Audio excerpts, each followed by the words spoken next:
Choopo began his brave journey across Wizard101 under the alias of Finnegan Jackalboots.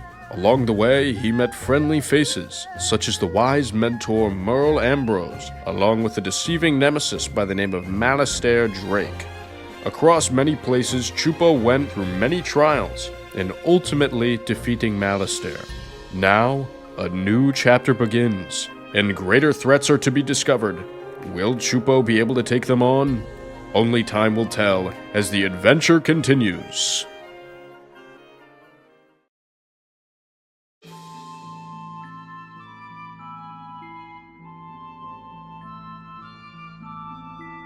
Now, between arcs of Wizard101, anywhere from a couple of days to a couple of years could have passed. In my case, it was about a week, but truthfully, the exact time points of events don't matter, just in the order in which they were done. Next portion of Wizard101, in a lot of ways, acts like a Season 2, just a sequel story that adds to the world building, while also setting up new things. A good chunk of the established cast gets utilized, yet there's plenty of time to tell new events. I don't think the game quite found its footing just yet, but it's getting there. And the story of Arc 2 gets pretty good. But let's stall on that and talk about another side world.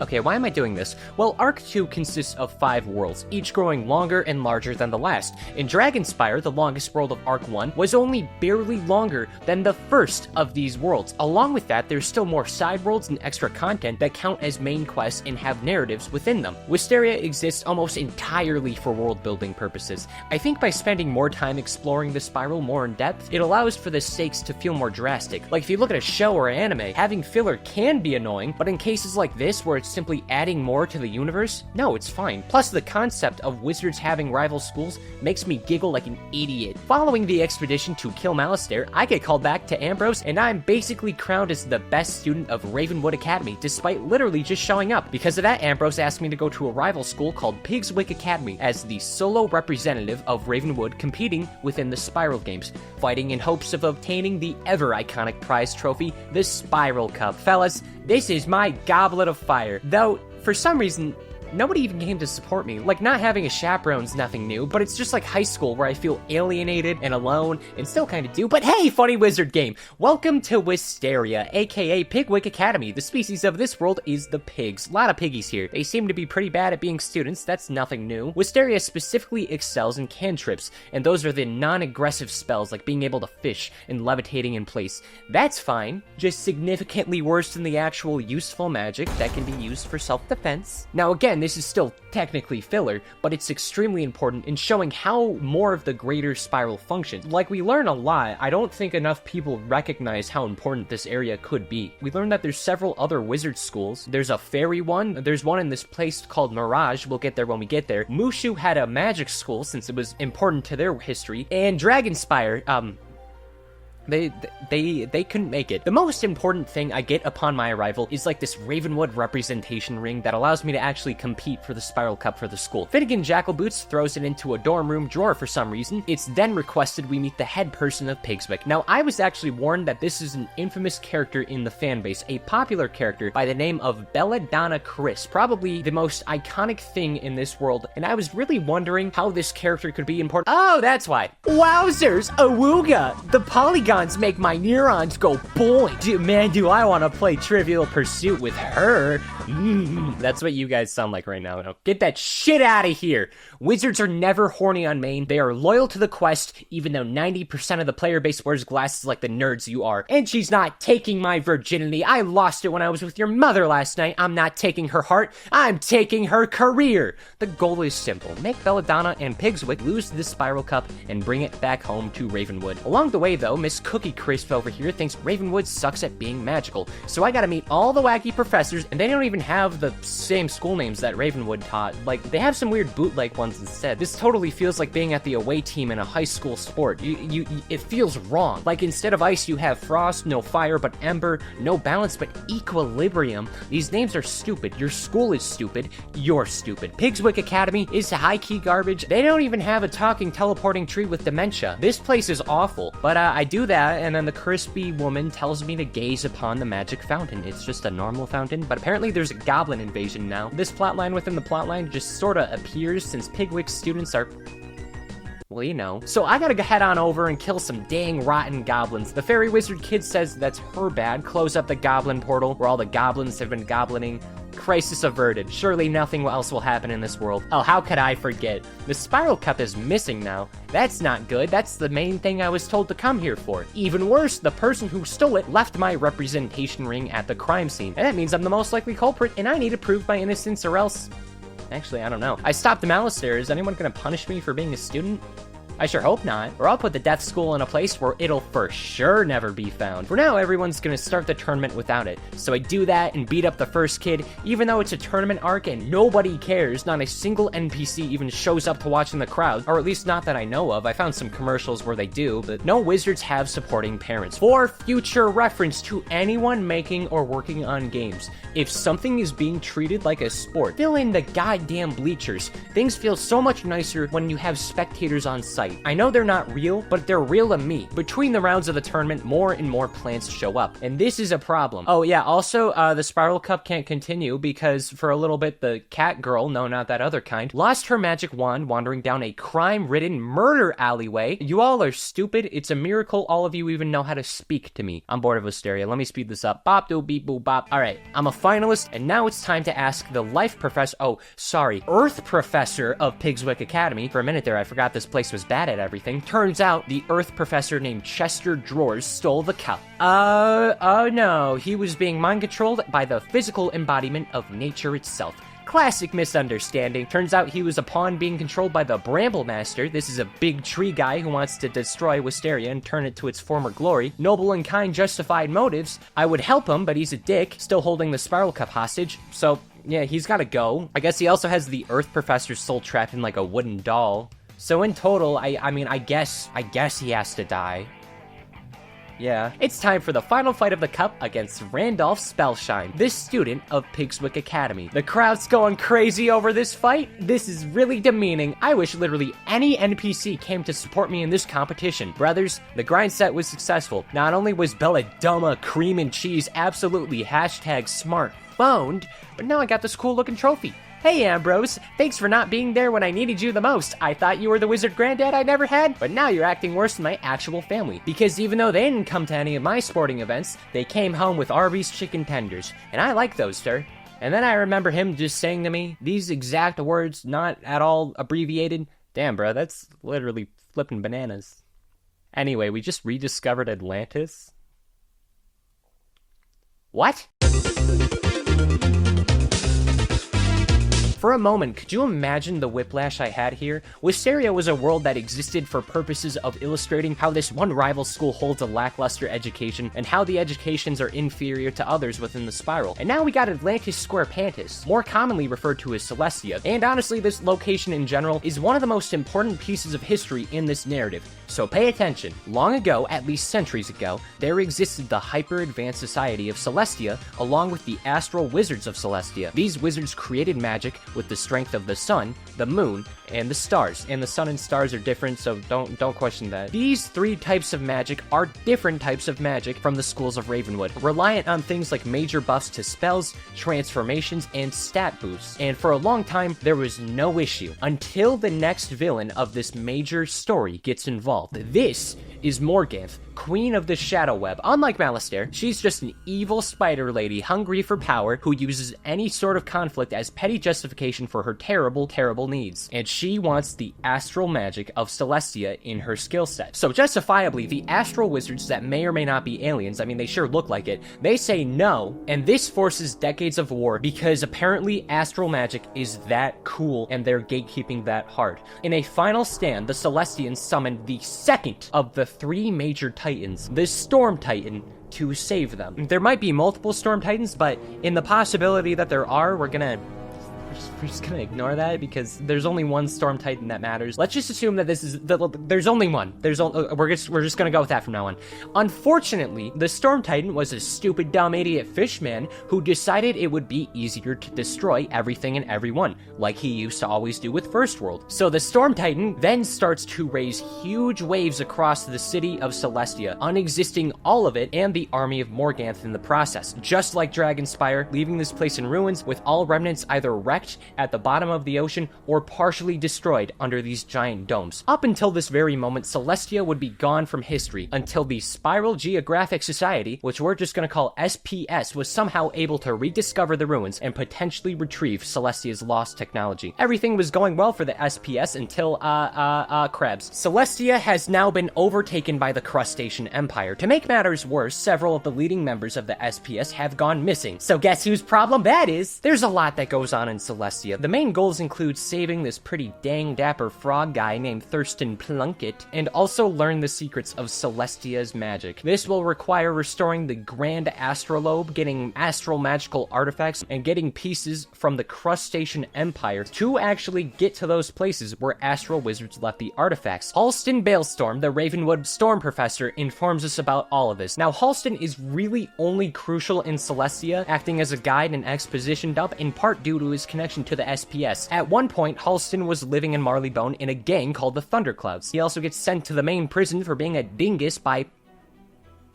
I actually don't remember. Then through the Doctor Who dog and time travel, he was convinced that his skills were worth enrolling into Ravenwood for. And then by being a good student, he got promoted to an actual teacher upon graduating. This is the last time I will mention this character by name. Immediately after arriving through the world door, the first challenge arises. A lot of the underwater Crustacean Empire is underwater. Humans are not too good at breathing underwater, so the opening portion of Celestia follows me intimidating the SPS with my looming presence, and that helps them find the Celestian device that if anyone touches and says the iconic phrase of that, they will gain gills. So now I'm permanently able to breathe water. Permanently, forever, water cannot kill me. I can breathe underwater. Remember this for future reference. I'm not repeating it again. Unless I do. This is a big script. A little bit later than usual, but I think it's finally time to talk about Celestia in actual game terms. It's fine, I guess. Half of this world looks like the most beautiful PS2 graphics and designs imaginable. The other half looks like when Bikini Bottom got drained out. It didn't help that much that questing here was just not that fun.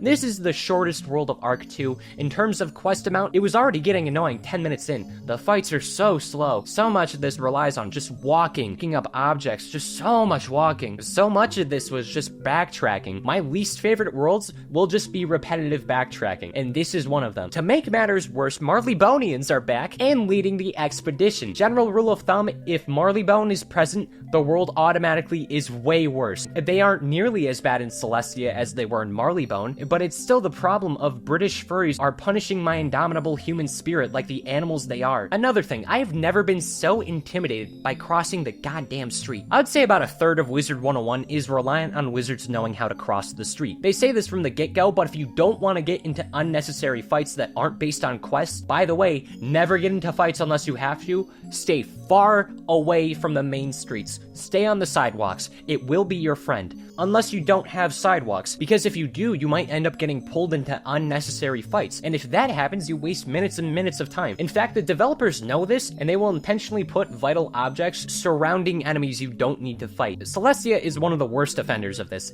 Despite being an Atlantic utopia, they sure don't have sidewalks, just a lot of enemies where getting pulled by anything leads to fights, and after a while, you just...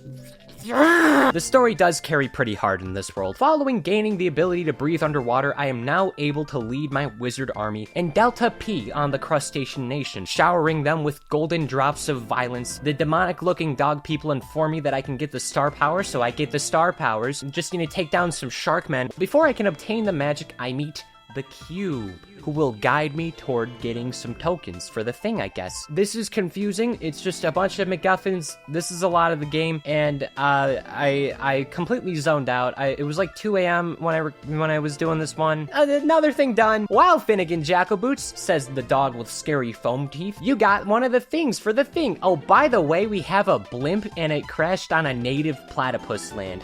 Go get it. Go on your fetch quest. Go get it. Go. Head out of Atlantis, save the dogs from the platypus land. The platypi are actually quite nice. In fact, the game plan goes from rescuing Marleybonians to just befriending the platypi and helping them against their pesky little attackers. I don't mind them. They're actually quite nice. This is the highlight of the world. This takes longer than it should, and the jungle is saved. The leader, Tupatawa, chooses not to eat my feeble little wizard flesh for the survival of the tribe. And though it's only been a couple of hours back underwater, there's been another crisis. One section of Celestia is starting to flood and struggling with ghosts and fish people as as you do. I only remember this part because crossing the street genuinely wasted 20 minutes of my life. I will say though, this moment gives me a good chance and take a step back and better comprehend who Morganth is and what exactly she did. We don't know that much about her yet, but we will later on, but her actions caused literally everyone besides her, enemy and ally alike, to drown for her bidding, with their souls trapped underwater forever, still determined to continue this war after death. It's honestly pretty dark, especially when considering the sheer amount of ghosts that don't move on in this story. Souls being unable to move on from a greater plane because of unfinished business sounds like a really you problem. I'm just gonna get some moon rocks for moon magic. The moon area was a bit of a challenge, nothing we haven't seen already. I feel like I'm keeping it together decently well at this point. Everything in this section of this game was well done to an extent, except for the actual quests, some of the locations, and part of the story. Okay, never mind. I don't like Celestia. I changed my mind. And then the finale, to get the final type of celestial magic, I'll have to successfully infiltrate the crustacean kingdom. Do you remember when this was about Egyptian crocodiles? Thurston Plunkett's also here. That was our objective from the beginning. It's a good thing he can breathe underwater. Then we're informed that what's about to happen is undisputably his bad. This British expedition into Celestia has allowed Morganth to be notified and finally return and steal the magic she was trying to get from the very beginning. And she's gonna actually get there before we can and learn everything that we do. So all I can do is buckle up and get ready because she is the antagonist of Arc 2. And she's gotta go. This section ends off with making peace with the crabs. They were trying to defend from Morganth's army. Part of me understands the struggle. Part of me doesn't understand why you're losing to things like this. It doesn't matter. I finally confront Morganth within our first battle. Just kidding, she throws a shark at me and runs away. Before doing that, she utters the phrase, "The mirror will break, the horn will call, from the shadows I strike, and the skies will fall." This is a prophecy that Morganth is hoping to fulfill. This is something that has been around for almost as long as Grandmother Raven and Grandfather Spider. It's not 100% confirmed what this prophecy could mean, but anyone who hears it in the spiral is under the impression that completing the prophecy would destroy everything. So by Morganth saying this, basically implies she's going to at least attempt to fulfill it. Supposedly someone is going to strike and make the skies fall, which really can just be taken as, at some point, someone is going to permanently alter the spiral, likely for the worst. And if it's Morganth, it will definitely be for the worst. Well, that's not good, is it? The big bad's got a plan to set in motion. To counteract this, I'll also have to get approval from former astral wizards and learn the Celestian magic through a giant dungeon that looked concerningly similar to my dreams, along with this one guy named Asteris doing... It's actually really impressive. I don't know how you do that. The climax of this situation sees a fight on what I would assume is a sun. I don't know where this sun would be, but it sure looks like one. This area raises more questions than answers and could take 10 minutes to comprehend, but who cares? I was on the sun and now Celestia's done. The next major story of Wizard101 has just begun, and once again, the fate of everything rests on my magical wizard's shoulders. Along with that, my time as a wizard also kept happening. Despite the Death School's rediscovery and gain of a proper death professor, my education is still lackluster. To be fair, the magic professors are wizards and educators later, and even though Dorgan's a nice guy and new at his job, I hate his classes. He has very slightly below average rate my professor stats. Celestian magic is officially in the system now. I've digested it, I have learned it. From now on, not only can we expect enemies to have these magics, but now I can fully utilize them. But to be honest, the only one I ended up taking the time to properly learn was the sun magic, capable of buffing attacks by huge amounts and easily capable of dishing out humongous damage. Now complete 180, but Selena Gomez. Unfortunately, I'm a decade and a half too late, but in early 2010, Selena Gomez, as in our Selena Gomez, was preparing for the release of her hit album, A Year Without Rain. Suddenly, crabs came in and stole Selena Gomez. Yes, not the crabs from Celestia, but a different group hiding underwater in Wizard City's Crab Alley was held hostage by King Heinrich Thermidor the 8th, I think. Fortunately though, the Wizards of Ravenwood at the time were able to defuse the situation. Selena then hired some of the crabs as backup dancers for future shows when they came back on Earth. And then at some point, the Crab King would temporarily be replaced by some freaky purple thing in the bonus dungeon called Waterworks. I played the quest to get into Waterworks, I ignored Waterworks, personally do not care about any of the crustaceans. And there you have it. That's why Selena Gomez had a tour with a bunch of crabs that one time. I'm glad we finally have that answer to that really weird time in history where she had those dancers. Not only is this funny being one of the only recorded crossovers in this game, but I think it's genuinely appalling that they completely ignored Wizards of Waverly Place, a show that was still running at this point with Selena Gomez about wizards. If you're gonna have Selena Gomez be the crab queen, at least let her be a wizard. Based on this entire situation, there's also the implication that Nick Jonas from Arc 1 was either just a dude who coincidentally looked exactly like and was also named Nick Jonas in the spiral, making these two completely separate entities, or Nick Jonas got trapped from real life to the Wizard101 game, or Nick Jonas accepted his new life as a musical wizard. No matter what you do or say, he is still unironically one of the strongest characters in the spiral. He's capable of shattering the fourth wall. So I mean, that's pretty impressive. Africa. I really like Zafaria. This is a huge upgrade. Now, unlike many of the prior worlds taking inspiration from Great Wolf Lodge, this is like a Kalahari resort. And that's also a water park where I can easily find my inner peace that takes inspiration from Africa and a little bit of India. Zafaria is, in my opinion, one of the best locations. The devs went all out in making this world look beautiful. Each location felt unique and expansive. The gameplay drags were minimal, to an extent, but most importantly, nothing really overstayed its welcome until the very end with a few tiny segments, but they weren't really that big of a deal to begin with. Like, if the rest of the game remained at this pace, which it won't by the way, I'd be more than happy with it. When returning to Ambrose and delivering the news about Celestia, but he mentions that until we can find where exactly Morganth went, it's important that for the time being, I go to Zafaria, not only because that's where Morganth lived for a bit, and thus has some legacy there, along with some of her powers locked away, but also because the fire professor lady with the stupid Arthur and the Minimoys ass haircut, and now her assistant's missing, half a dozen kids are missing, and Zafarian royalty is missing because of her. That's not good. One of the more popular professors has made questionable decisions throughout a lot of her life. Despite being a fire elf, she decided to major in ice magic. Like, she's so dense that only through time traveling and the time traveling dog, like usual, was the fire elf convinced to actually pursue fire magic. And then who would have guessed the fire creature can then make fire, she graduates, becomes a professor, yada yada yada heedle. None of the professors are important, but we like them. Meeting up with the witch doctor in Yaga Whitestripes, we're told that Dahlia's assistant, the flamingo guy, took the kids to meet the other Zafarian tribes. There are diplomatic problems all around. Despite the fact an abroad program was created, not every part of the world was okay with that, and this has led to issues capturing the whole group across the world. So in other words, you know the drill, solve everyone else's problems to get the things. But why is Zafaria even like this? Well, initially, a long time ago, Zafaria was happy and joyous with the 4 animal tribes of zebra, lion, elephant, and gorilla. That was until Zafaria was invaded by Morganth and her shadow spiders because she's an evil causing an evil. Then the king of Zafaria began to pray to the sun. This prayer, as a result, would summon the Council of Light, a group of extremely powerful warriors all across the spiral who would solve everyone else's problems, like I do. The council simply came in, intervened, and Zafaria's all good, with Morganth's darkness being trapped there. In the aftermath, each tribe received a golden artifact that, when all 4 were combined, could bring back the darkness Morganth held. Zebras got the shield, lions the crown, elephants the sword, and gorillas the amulet. And let me stress this, it's very important that these 4 objects are not combined, because they will bring Morganth back.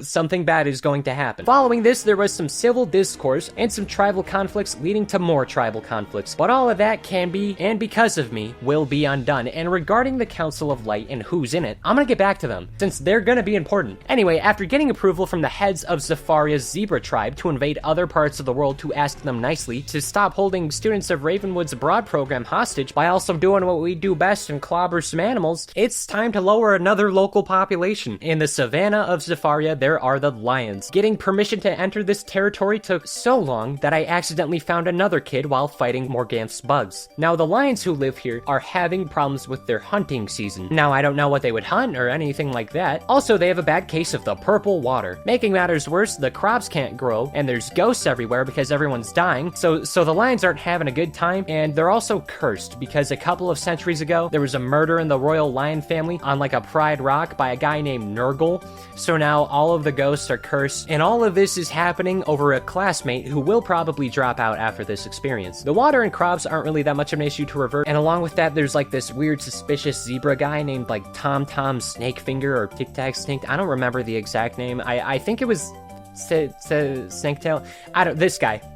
That's his name. Just know he's a weirdo who is disguising himself as other animals. He's causing problems. We don't like him. Eventually, I find out that Nurgle is still alive after centuries, taking his time, deliberately ruining everyone else's time. And to be fair, his name is Nurgle. And remember when I said Nurgle, the evil lion, killed his brother that won't ever matter again? Apparently, his brother, King Mansa's still alive. But he's okay now. Anyway, Nurgle dies at my hand. I kind of hate that I can't toggle the to the death mode of my wand. And 2 of the tribes have made peace. We now are friends with the zebras and the lions, and they lost their 2 things already to Morganth, so we're not doing too hot. Now, since that crisis has been taken care of, it's only appropriate we kill off the gray horn rhinosauruses using magic on them, burning their towers. There's too many rhinos alive. They need to go. Alongside this, the snake tail guy, disguise guy, he's still here giving weird vibes. Apparently, he was helping the rhinos. He was wearing like a rhino mask and was able to infiltrate like zebra bases and destroy the... What am I doing with my life? Surprise! The snake-tail guy I acknowledge suspiciously too often isn't a friend. It's not like I said that already. And now he's like revived and cursed the skeleton of former royalty king Zebu, so that needs to be intervened. While also looking for him and doing an exorcism on the zebra skeleton, Snaketail's gonna keep resurrecting dead things because he's a necromancer. That's what they do! For some reason, the strength of deceased warriors in Legends in Zafaria maintain their power in death. This means all of their essence is up for grabs. Snaketail the naughty Zebra's plan is to gather all the vibes from the deceased royalty across not Africa in the name of the Dark One. I wonder who that could be. Despite our best efforts, Morganth's army is currently doing much better than us. Already acquiring the golden shield and crown, half of the things needed to, you know, make her evil, make her stronger, or make her stronger. Yep, I'm keeping this in the video. If she's able to get the last 2, well, no, that's not gonna be good. So for the sake of everyone, it's important to reach the elephants and get the sword protected. Only problem is that, remember when I said that their prince is missing? I mean, he still is. After begging a dude by the name of Hannibal Wintertusk, he offers to help me sail across elephant royalty in Stonetown. Now, Stonetown's pretty nice other than the massive crime ring issue. The Elephant Queen's nice. When I asked Miss Elephant Queen about why everyone was mad at the zebras, she's like, yo, some freaky zebra guy named Tum Tum Snake Nose, you son of a bitch, said that the prince was captured. Oh yeah, he's my son, by the way, and we hate you now. Get my son back. Why is my son missing, wizard? I'm also holding one of your friends in my zoo as a hostage. We have a zoo. That raises a whole bunch of questions about like the morality of intelligent animals, but I don't want to think about that. Then I hit her with the sorry for your missing son thing. All is forgiven. No idea where the prince is, and all I need to do now is get a signature from some people, including the queen, to get the okay to take the Ravenwood student out from the zoo. This ends up taking longer than it needs to be because somebody thought it would be funny to steal the pen that I'll need for signatures. This is not a bit. Finnegan Jackalboots was responsible for 4 deaths over a pen. When I go and get the Ravenwood kid, he explains some bugs attacked the group, and when he ran to the queen to explain the situation, he was out of breath and they only heard him say prince and zebra, which somehow escalated to this entire fiasco between the whole parties. Nobody asked for any elaboration of any sort. I can see why you guys have national affairs. And from here we learn that some of the enemies have been using enhancing gems to make them more powerful. So after investigating and interrogating merchants, I'm not only able to find one of the people getting those evil gems, but also the gemstone dealer. A man by the name of Bellic. What the hell was that? How did he do that? How did he do that, the thing on the screen? It's almost like he cheated. Now, the combat has gotten to an extent more fun, but also a little bit more intertwined. More powerful buffs, spells, and all of that. There's more strategy that has been implemented. It just takes a while to get there. And outside of PvP in traditional fights like this, there has been a new mechanic called cheats. They aren't really hard to comprehend, but it's when specific bosses have special traits or abilities that alter how players have to strategize and need to play the game. For example, if I buff myself, there could be a cheat where the enemies get the same buff. Stuff like that. Now for Bellic, even though he's not too relevant to Zafaria, in the Wizard101 fandom, Bellic is one of the most infamous characters because of his cheat. If he isn't damaged by the end of any turn, he summons the power of Ra for a ton of damage. In other words, it is incredibly difficult to do this fight alone, but not impossible. And just because you can do it doesn't mean you should. Don't play this game alone. Wizard101 is 4 times longer and 4 times more annoying. Cherish your friends. Do not play this alone. Once that fight is over, Bellic, who did not die, informs my crew that the power-enhancing gems can be found in the Drum Jungle where the gorillas live. It seems like everything that comes from the gorilla tribe's been causing more problems. Apparently the gems are making everyone misbehave because they're like mentally controlling them. According to the counselor we found with Bellic, he also claims that a zebra guy named like Tonsil Snake Eater introduced the gems to the tribe. Can you stop being you? At least that problem's been figured out. Supposedly Morganth most likely has the prince in her possession and has been using him to find the golden sword the elephants hid in the tribe's giant graveyard. And on the way, we have to save the gorillas, who Morganth already got the thing from, so he's causing so many problems, he's so mean. A gorilla by the name of Coco Smokeside has managed to avoid the bad vibes, but all it ends up being is stuff where Coco can produce magic juju spells, therefore opening a door to the evil gorilla base where Dahlia's assistant is. Very nice. Very cool. Woohoo! Finally at the graveyard. The first elephant queen already likes my shoes, so I get a free VIP pass into the tombs. And the triple whammy. Prince is being used by Troglodyte, Zebra, and Woman. Elephant Prince gets saved after a bug battle. Then there's more bad news. Whoa, Nelly. Morganth got all the gold artifacts. The one thing we didn't need to happen has happened. Very inconvenient. When all is said and done, world peace has been achieved. That's good, but now Morganth is one step closer to destroying the entire spiral, including this world.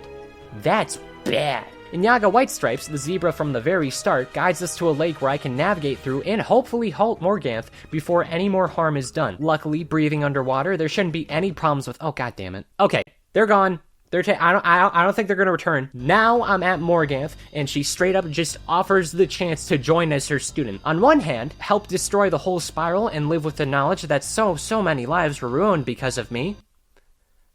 On another hand, I mean, I see the vision, but personality is a big thing for me, so respectfully, I'm gonna decline. So then I decline her offer, and somehow I'm able to take down the ancestors of all 4 magic tribes that she summons with the golden artifacts as a final measure to stall me, which does work, and thus she is able to get her vaulted shadow card deck back, and this makes her like 100 times more powerful. Part of me's wondering if declining to join her was worth it. This doesn't look too good. Now, zooming back to Wizard City, I just tell Ambrose flat out, dude, she got the thing. She got the thing? Well, shoot, that's not good. Go to Wintertusk, we'll deal with it later. Alright.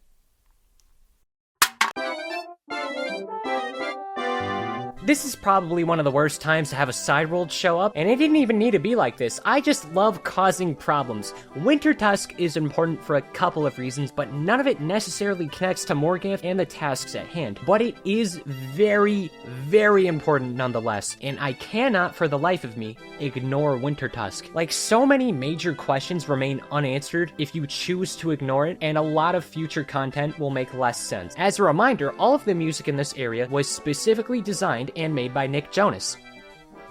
He doesn't even show up here. He's still in Grizzleheim, but he did it. And that was a waste of a motive. Why would you even tease this? I thought Nick Jonas was gonna do more, and now I'm a little disappointed. Also, remember that this continues the Grizzleheim story from a while back, and also sets up a massively important character for the future. Very brief recap, Grizzleheim was about reverting the problems caused by several clans and groups, mainly the Ravens attempting to attain an eternal winter. This time, they officially have a secret weapon, and will force an eternal winter that will eventually freeze the entire spiral. And again, that's not how weather works. It's gonna cause more harm than good. We should probably take care of that. Talking to this one Raven, coincidentally named Hafrin Lore Speaker, they plan on awakening the third and final of the Titans, Grandmother Raven forced to sleep. The Ice Titan, just like the Dragon Titan and Dragonspire, and the Storm Titan who's somewhere, that is bad and definitely gonna lead to a population decimation. After taking a trip to the other part of Grizzleheim where this story's gonna take place, I stumbled stumble into a frozen village where the frozen bear people, the woman ones specifically look like hockey mascots. I melt them away with kindness. They point me to the direction of a character who we have been missing for a very long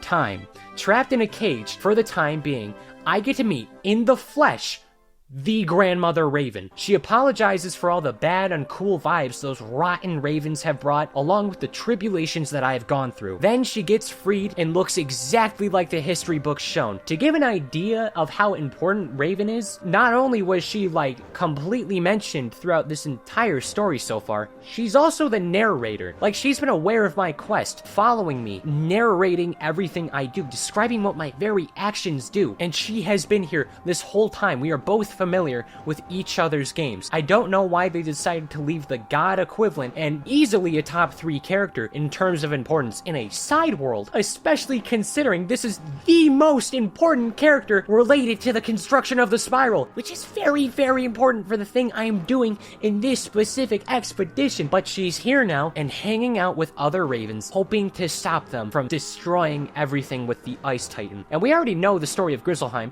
but Grandma Raven does dump some story regarding the rest of the world. Really, it just boils down to the Ice Titan, somehow asleep, had 4 kids, and all of them hate their daddy. He's dangling at the bottom of this world. If he wakes up, he's gonna fall into space and or use that big hammer for some violence. Truthfully, I can say Wintertusk isn't that complex from this point on. Really, it's just about going to all 4 of the Ice Titan brothers and getting their seal of approval.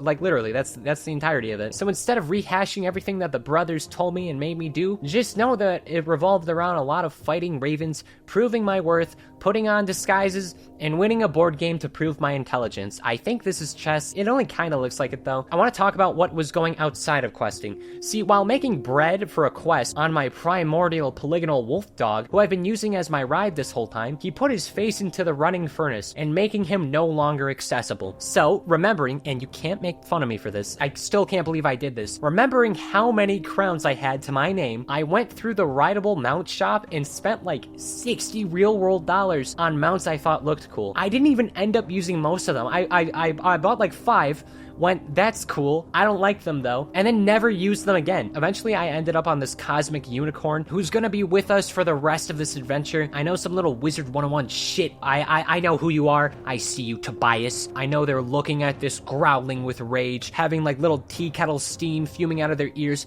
You can't deny it. I've interacted with the fan base for this project. So many of you wear fedoras and sit alone at lunch while your peers and coworkers mock you. I enjoyed my time with Wintertusk significantly more than a few other essential worlds. I had a good amount of time to recognize that this story is way more fun with other people. So then it became weird to me how many fights were required to be alone when it's a multiplayer game that is just much more enjoyable when you have other people with you. But I guess that's the power of friendship. It's just that, like, seeing other people on Steam playing other games while I had to write Wizard101 on my calendar to complete this adventure, I really don't think I would have finished this had it been for other people. And I know I've said that before, but it means a lot to me. So after all the seals of approval have been earned and Grandma Raven gives the thumbs up to keep her kid comatose, I made my way to the final area, which is a giant tree fort that the Ice Titan currently resides in, taking a nap time. And geez oh peas, he's a grouchy, sleepy father figure and a half. The despicable ravens I forgot the name of quietly summon and take control of the 4 Ice Titan bros. They force me to fight in a 4v1. That's not fun.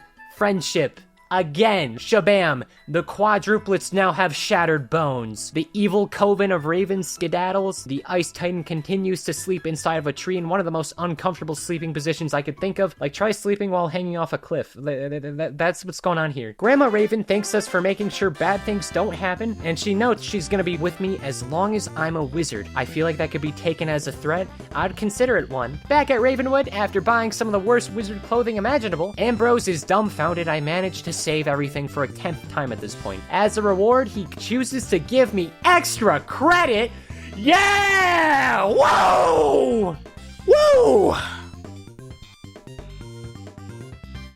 Oh my god, I forgot about Morganth. The dictator lady is attacking Gamma in the starting office, and here she confirms that yeah, everyone is about to die to her hand. Her way or the highway. This is officially our last chance to swear loyalty as her goon, and I would assume in more ways than one. Fortunately, just like me, Ambrose believes in bros before hoes, tells her to skedaddle, and she does so. And after, Merle takes me back to his office and has something to share.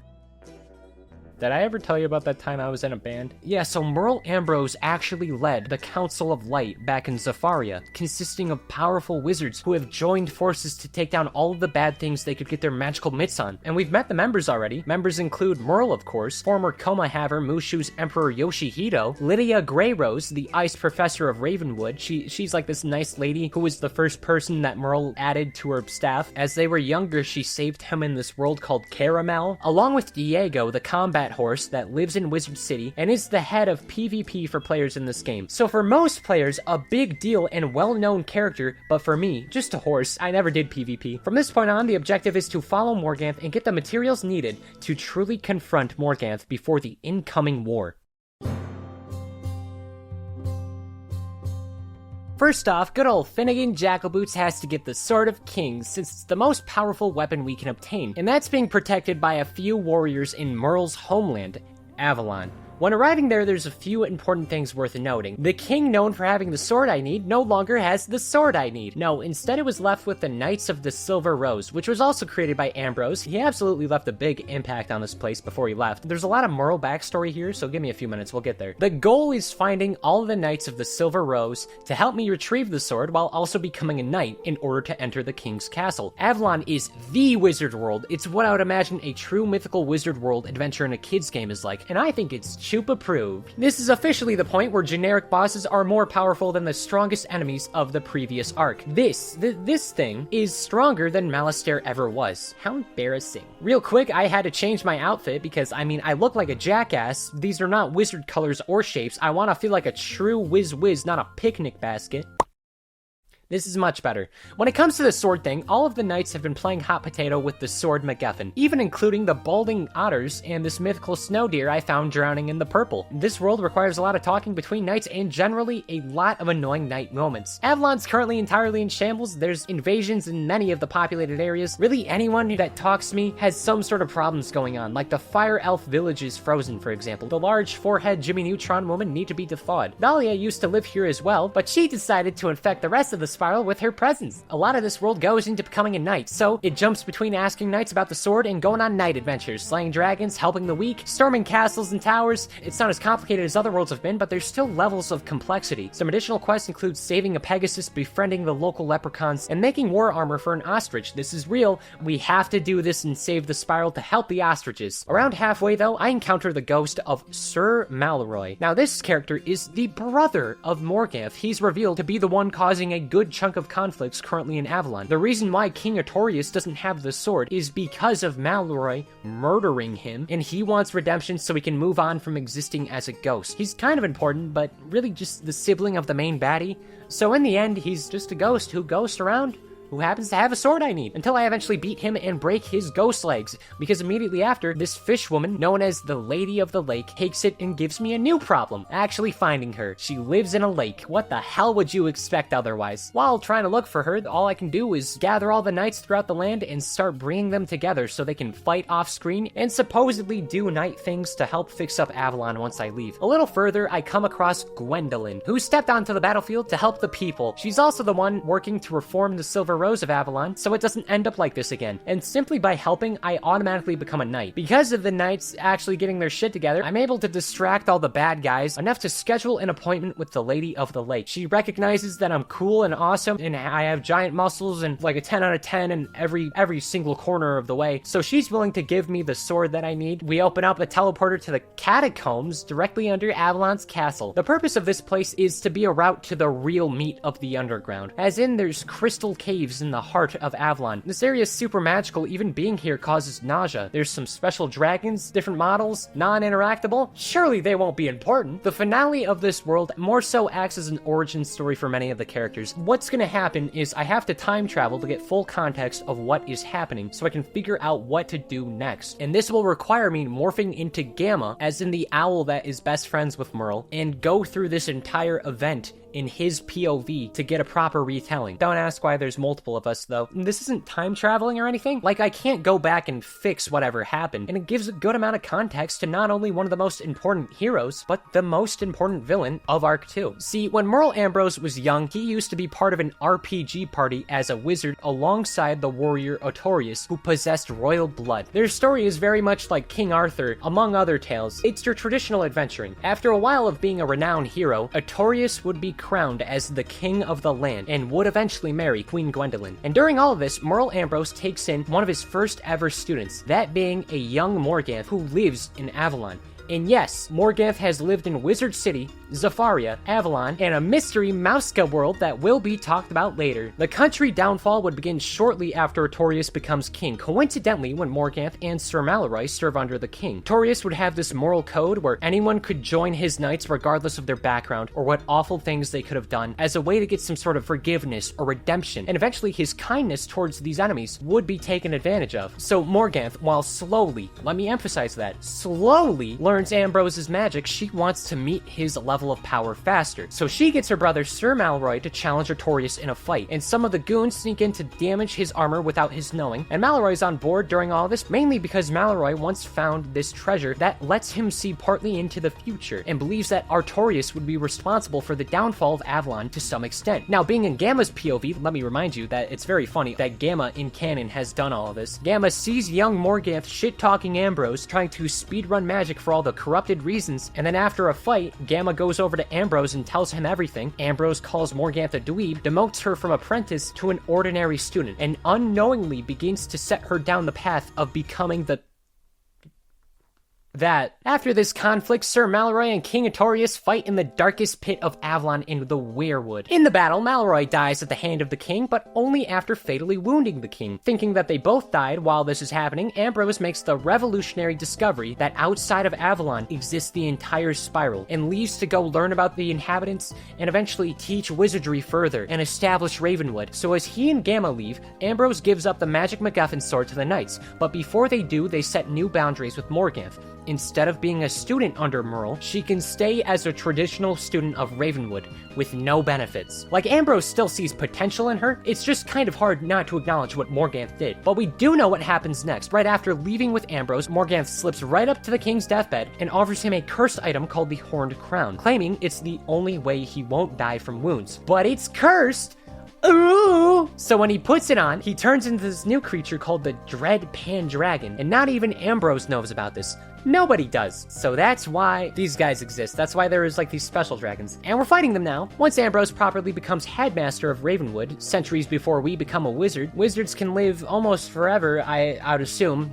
You know, it's magic. It really doesn't matter. Morganth's still a real sour potato about the whole not being the successor of the most beloved wizard of the spiral thing. So then, when considering what to do next, she does this little thing we know and love as arson. Not even magical arson, just normal gasoline arson. Now even Malistair's mad at her. He tries to revoke her magic gear, and somehow she wins the fight. Ambrose finally puts his foot down and says, "Morganth, you suck. Have fun being expelled, idiot." And so, Morganth has fun being expelled. Hellbent on learning the astral magics, she destroys the alien folks in Celestia. She claims a home base in the mystery Mouska world. The big fight of the Council of Light happens in Zafaria, and she loses some of her power. Something. Now we're caught up with Morganth. That is why she is the way she is, and that is why she must be stopped. Wow, that was a lot. And Avalon's not even saved yet. So we do that. We fight those two dragons to produce an antidote to the curse. Now Avalon's back to normal with King Artorias here. He's super happy to be here. Okay, now Avalon is done.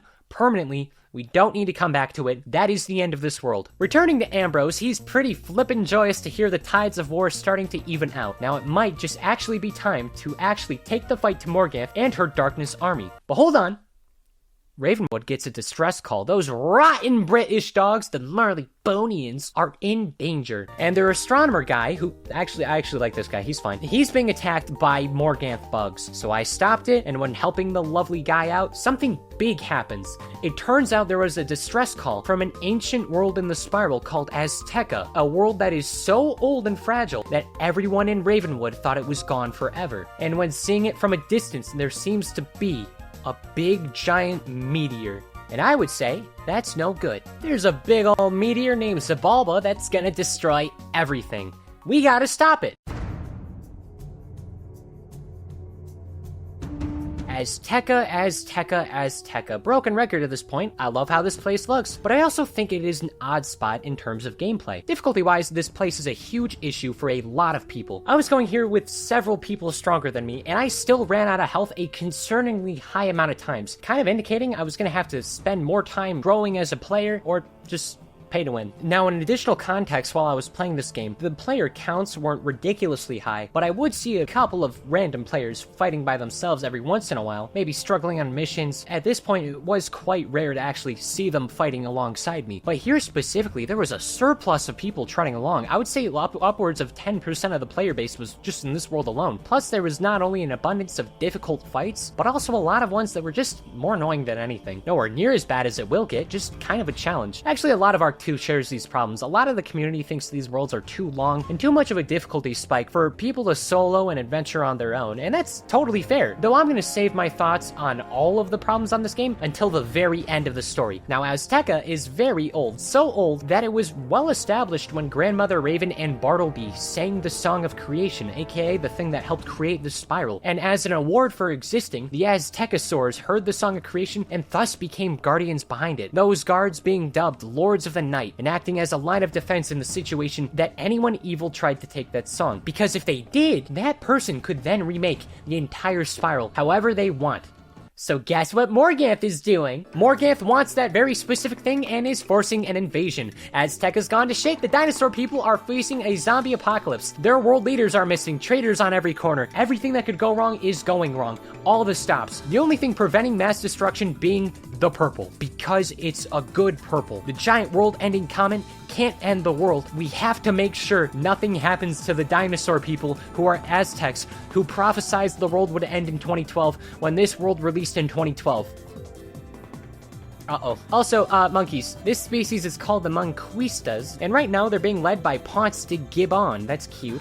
They don't do much, but keep them in the back of your head for future reference. This is another European mammal species, storm right up there with Marleybone, though I like them a little bit more. They're monkeys. Too bad that they exist mostly in Pirate 101, so I don't have to talk about them today. Maybe another time. I'm digging my own grave. You guys are gonna want that Pirate 101 project. 100k likes. I'm serious. It's important to note that each of these worlds, because they have like different orbits, Wizard101 takes an interstellar route where each world flows in different places of time due to the magic. For example, Azteca might move slower than Wizard City, so maybe years pass in another world where I'm fighting in another one. It's incoherent, it's flawed, the developers themselves have been like, we don't freaking know, and overall, that's why a chronological timeline of history is actually an impossibility. Like, each of these wizard characters could be anywhere from decades to centuries old. Wizard101 is choosing to be more difficult just with an alternate timeline. I'm moving on. Overall, this world has a lot of minute yet urgent crises going on and going wrong. In every corner, it does feel like Morganth is just ahead enough to prevent a true victory in Azteca. The tribes are falling apart and battling each other. The figureheads of each corner of the world are fighting for their lives from everything going on, and at one point, Morganth shows up and gives the king a stern talking to. For some reason, she chose to teleport with her back facing me. First off, I don't like getting height mogged. I'm 6'4". You shouldn't be destroying the spiral. You should be destroying the court, woman. Why are you 8 feet tall? Also, Finnegan Jackalboots has a sword. Could've used it. Don't know why he didn't. Well, that was stupid. And this confrontation ends with the death of a good guy. Cheese and chalupas, what a bummer. Surely Azteca couldn't get any worse. Oh, hi again. Son of a bitch, is that Bellic again? The power of Ra is back and better than ever. This time, you literally have to do it with other people. You can't use lingering attacks to stall the Ra. Why can they cheat and I can't? I don't know. All I know is this elephant's rather rotten. Stay away from him. The only reason he returns is to get a coffin. Like, I think this time we actually did kill him. He shows up here specifically and then leaves forever. Is it really that hard to ask when or when not these fights are to the death? Like, I want to know if my body count is higher than my body count. So Bellic loses once again, and even though he's used the power of Ra, Morganth shows up, and you know, Azteca has been a bit of a mess so far. But to be fair, a day ago, no one in-universe even knew it was still around. I would say existed existing beats not existing. Morganth is still going on tangents, really adamant about that one poem she uttered in, like, Celestia. She goes up to Xibalba to destroy the good purple, to destroy Azteca once and for all, absolutely mitigate any chance of us coming back. She's also joined by a mysterious figure. Who could it be? I don't know. No, sir. It's Malistaire. Malistaire is back, or at least his corpses. Throughout all of Azteca, Morganth and the Shadow Army has raised the dead and made all of the corpses loyal to them. Death in general is convoluted in this world. Unfortunately, I'm pretty sure it goes by like Kingdom Hearts rules. What I mean by that is that every individual here is made of two parts, their body and their hearts. When somebody passes away, their soul has the chance to move on or roam as a spirit with unfinished business. When Malistaire died to my hands, we watched his soul move on and not his body. We don't know where his body went, so Morganth got his body and performed a specific ritual to offer the chance to bring Malistaire back. And this just proves he was being completely fake. Like, the only reason he was moving on was because he thought that he could not come back to life. And when given the opportunity, he immediately jumps back at it and wants me dead. It is so petty, he abandons his wife, which, by the way, was his motive the entirety of Arc 1, just to end me. He is a hater among haters, but now he is an accomplice of Morganth, and that is a problem. So I chase Morganth up into Xibalba, fight on top of the comet, hopefully stop her from doing this thing we in the business call a genocide. Once again, Morganth managed to retrieve everything she needed, and with no value, she is ready to destroy Azteca, as she has the dinosaur souls, and she is officially the most dangerous wizard of the universe. Multiple fights across Xibalba against giant bugs and traitor Aztecosaurs. The fight for Azteca ensues, ultimately leading up with another confrontation in Morganth with Malistaire, and apparently nothing even matters. It doesn't really matter at this point. She already won. All we can do now is hope we can save Azteca. That's just a bonus for her. To hold us off and maybe just get Azteca fully taken down, she chooses to leave the body of Malistaire, now dubbed Malistaire the Undying, to finish the job. And Malistaire is gonna get even more angry at me because after a fight on this comet for the fate of Azteca, we beat him again. And this time, I would say his fate's even worse. Part of Xibalba breaks off and sends Malistaire into space. He's left floating between worlds in the void, being incapable of dying on account of the fact he's a skeleton. And that's very, very unfortunate. I should probably head back to Azteca and let him know what Oh! Good news! Xibalba didn't destroy Azteca and cause everything that lived here to be destroyed. Bad news. Fragments of Xibalba are breaking off and hitting the world, which is still gonna lead to a major tragedy, and a lot of people are gonna end up slaughtered. And that is a genuine tragedy that we couldn't stop. This is a meteor shower that has been going on for 12 years at this point. I'd assume this is gonna happen forever, which is hilariously tragic. I think the fact that out of all the worlds, the one that we witnessed getting destroyed is the Aztec dinosaurs in the world that released in 2012. They were set up for failure. In my defense, one of my classmates had a pumpkin on his head, and to be fair, I'm only 11-1 when it comes to saving places. You know, people can still get put in the Hall of Fame with a .25 batting average. I'm still doing pretty good. Hey, Mr. Ambrose, we're about to get a lot of dinosaur refugees and a lot of casualties are my bad. Things are pretty bad over at Azteca. Ah, graham crackers, dude, that freaking bites. Let's go reform the Council of Light. Was that rhyme intentional? People just died, Mr. Ambrose.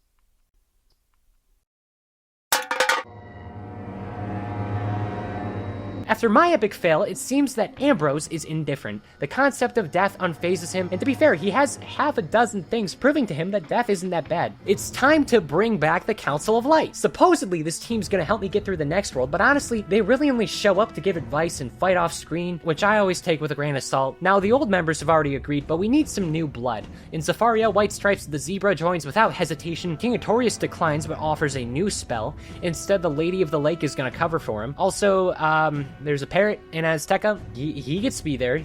I guess he was living there. That's fair. But I'm only an honorary member. This is bullshit. Morganth has fled to the mystery Mouseco world. Khrysalis, a dreadful little corner of Wizard101, found in the scary outer curves of the spiral, and not the safe, reassuring, wonderful inner curves. It's full of rodents and bugs. This is Spiral Detroit. It's gone to shit. It's gotten so bad, I gotta craft a new key and doorway to even get access into the world. It's gotten so bad, the council can't even start because Morganth Morganth will instantly detect the power. I'd assume they probably have. And it's gotten so bad that Morganth has made this her home. The objective here is simple enough. Use astral magic, better learn the shadow magic Morganth has, and stop Morganth from learning the Song of Creation. If she does this, then everyone in the spiral could end up like Azteca. But actually getting to Morganth? Oh! That's 20 hours of my life I'm never getting back. Gameplay-wise, the most effective way to estimate the length of worlds is by the amount of their quests. Shocked I haven't talked about what exactly counts as a quest, but it's really just a number that each world gave me, letting me know how much time I was going to have to invest coming into them. Marleybone had 50. Light work, no reaction. Zafaria, 150. Little less light work, but a little bit of a reaction. Khrysalis has 277.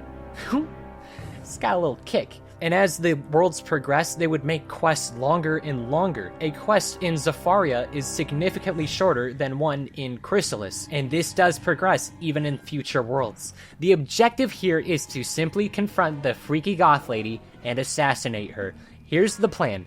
Morganth is here, and I'm here. So I'm gonna need to get through all of this to save another day and get another seal of approval from the Wizard Society. This is gonna require a whole load of strategy and persuasion to get into Morganth's base of the Shadow Palace. Fortunately, Morganth and her army lets anyone apply. I walked up to the trial bug, lied on my resume, and casually gained access to all the bad bug stuff. No background checks or anything, just casually hired the biggest threat to your success. The mouse people, also known as burrowers, are the normal civilians, and they should have thought about that before they existed. Morganth's army is passing the time between invasions trying to take them all out. They even managed to capture one of their top warriors, Devim Whiteheart. Our task from the bug woman is to torture him until he shares his secrets. So I do the opposite of that and slaughter the bug woman, and Devim's a friend now. He's a home dog, he's cool, we like Devim, he's a good character. After getting his armor back, Devim gives a little backstory about this world. For once, not that much. Hundreds of years ago, Morganth showed up and attacked the Khrysalis world. She's aged phenomenally, might I add. Through all this time, Morganth has turned a lot of the little burrowers into statues. She's made some of the bee people who also live here turn into living weapons. The bees used to be friends with the mice, and now they aren't. And all of them have been fighting ever since, the burrower survivors hiding in the woods. You can tell how successful that's been going.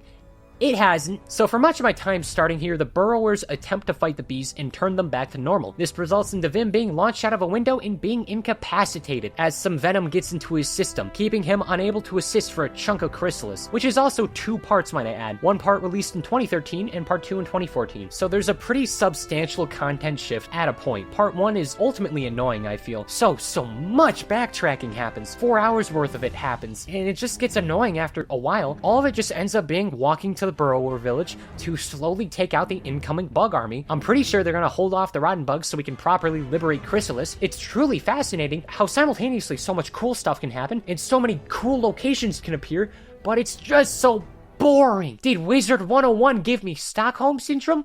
Probably. I'm sorry, I wish I could like this portion of Arc 2, especially as a finale, but I just can't. The first half is so good at overstaying its welcome. All you need to know is stop the bees, save some more good guys, fight things, fight more things, fight a couple more things after that. And then Devim gets revived through the power of magic. That was 3 hours of the gameplay. The King Mouse shows up, he says, good job. He tells the ever iconic Finnegan Jackalboots that there's a sea I got across called the Starfall Sea to break Morganth's legs. This is going to require taking a whole submarine thing. This is going to require gathering the Starfall Stones that control the magic submarine whale. This is going to require beating one of Morganth's warlords named the Ghost Dog, because Morganth has warlords now. And Ghost Dog has one of the Starfall Stones that control the magic submarine whale. I need to go outside more often. Ghost Dog happens to be in this place called Fort Reuka. 2 hours of violence later happens. I get really big for a minute there, but eventually Ghost Dog fight to the death happens. He loses, not actually to the death, but a hologram Morganth says, hey bucko,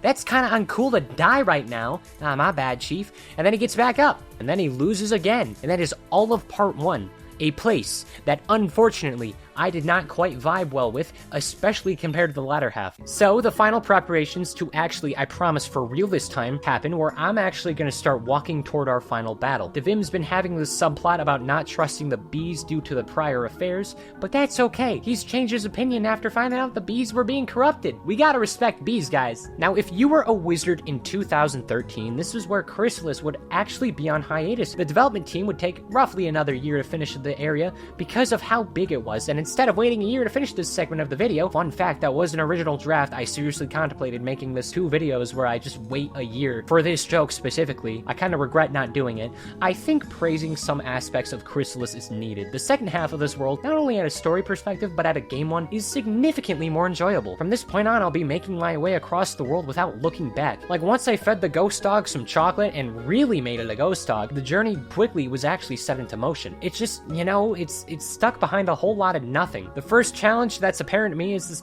big old body of water. We can really see that it's dangerous. So next I gotta befriend this rat guy. He has access to a whale ship somehow. This is Taylor Coleridge, one of the few people capable of making it across the sea, and to an extent a pretty important character. He starts off as an ally of Morganth, even helping her set up the Empire in Khrysalis. He's caused a lot of problems, but he needs to redeem himself, as he regrets a lot of what he's done. His old crew is pretty unhappy with him, betrayal and a lot of lives. Also, they're all ghosts now. Following therapy with the rat, we go to the whale, fight enemies trying to stop us. Eventually, that takes us to this tornado ruin area in the middle of the ocean. And on our wizard grocery list, there's like these astral animals, I guess, and yeah.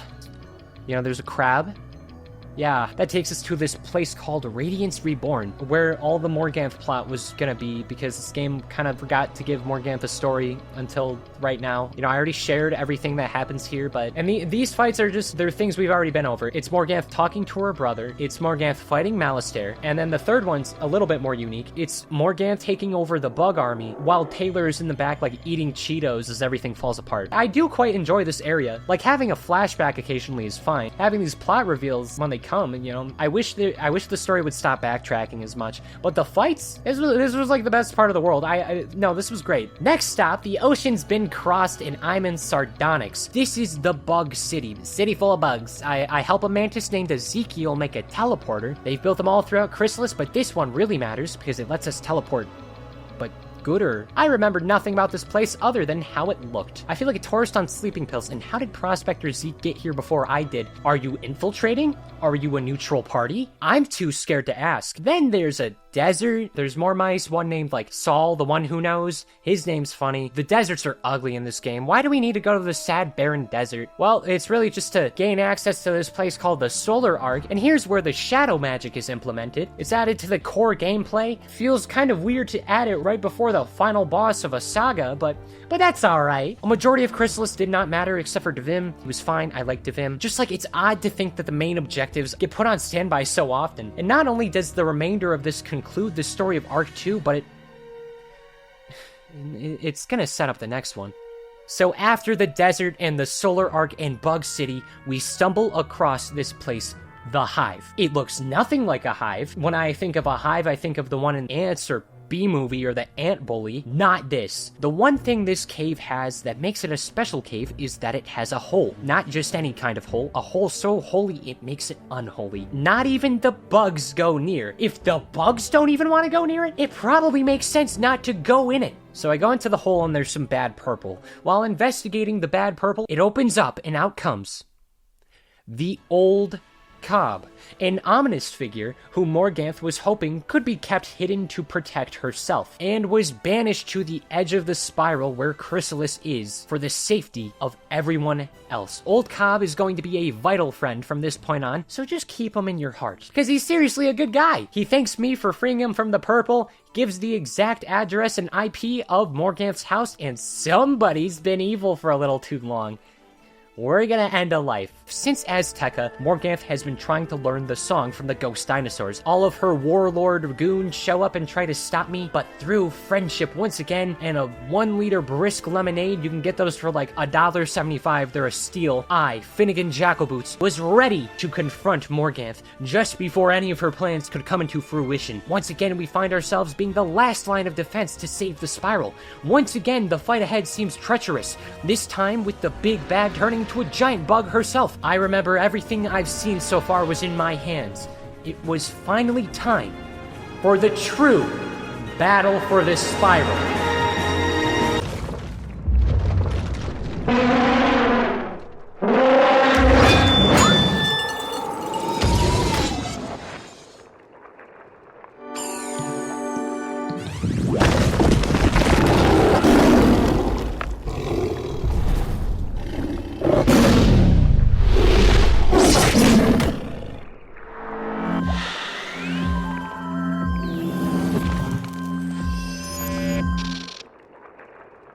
did it. Unlike Malistaire, Morganth is left alive, and her defeat leaves her with nothing. Feeling unsatisfied with the results of the fight, she prepares to attack once again, until the glass below her begins to crack, and just within a fraction of a second, Morganth's reign, and potentially her life, have just come to an end.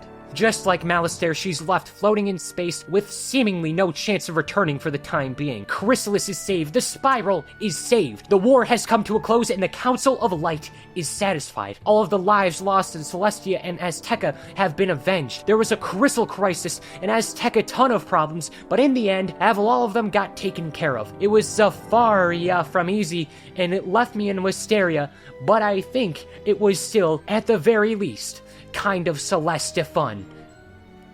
Wintertusk. As everyone's celebrating, I see a friend, a helper, a lovely, kind soul who helped us at the end. He freed Taylor Coleridge from, I guess, his moral grief. He snitched on Morganth, ending all the problems and guiding us to victory. And here he resides, sitting by a waterfall. I'm gonna go and thank him for helping him out. Hey, old Cobb, thanks for being my friend. By the way, it looks like there's some bad purple coming out of you. And bad purple's wait a minute! Old Cobb's a bad guy! And he's gonna go spread his creations to rewrite the Spiral in his own vision, now that there's no one else in the way who is named Morganth. Guess who's gotta stop him?